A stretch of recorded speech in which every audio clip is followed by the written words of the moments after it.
Kinahanglan ta nga i-revive. Kay sa una, pag bago patangkap, dasi kay ta. Bisag asang Bible study, to ata, prayer meeting na ata. Pero nagkadugang kung pangalagad sa Ginoo, nagkaluya ta. Nagkabugnaw. No? Mura nagtatay ba? So, kailangan tayo revive. Buhion pag-usap.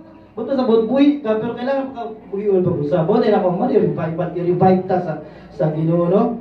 Kaya usahay, nawala na o namatay na ang atong kadasig, no? Nawala na atong first love diyan sa Ginoo. Nawala na atong gugma. Nawala na atong passion sa ministry, no?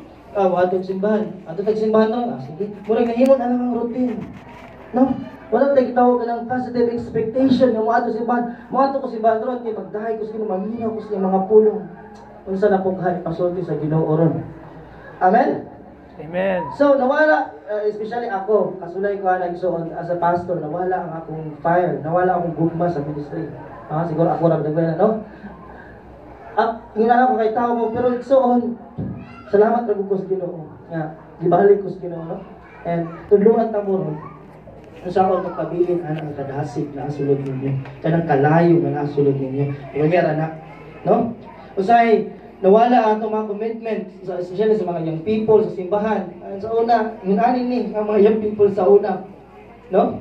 Practice ta. Di mga to sa oras, gani ang youth pastor magugtas ni kay, Ma'am bro, asa ba sila bro? Napay gibuhat. Ito, kinabuhat ang mga Friday sa gabi namin, soaking namin, worship, palalong tas Ginoo. Ito, dibaling ilang kadasig, fire, no? So, karon salamat sa Ginoo nga dasig na sila. Now, Amen. kining pagpangalaga sa Ginoo, it's not about our feelings. Kaning pagbati pa. Kay kaning pagbati, imong tapat ka na, imong pagbati.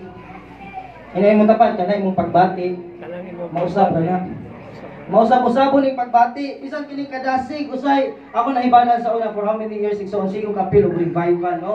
Youth camp, conference, pag last night ay revival.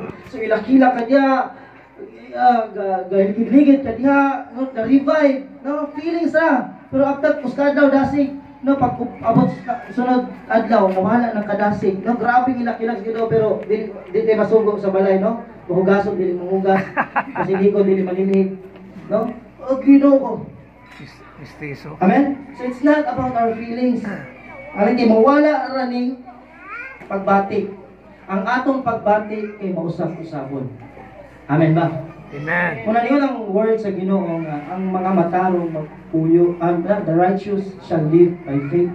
Nga bisan to digsuon nagsimba ka diya nga wa nimo na feel ang presensya sa Ginoo, tuuhi nga naa ang Ginoo. Kani siya, I will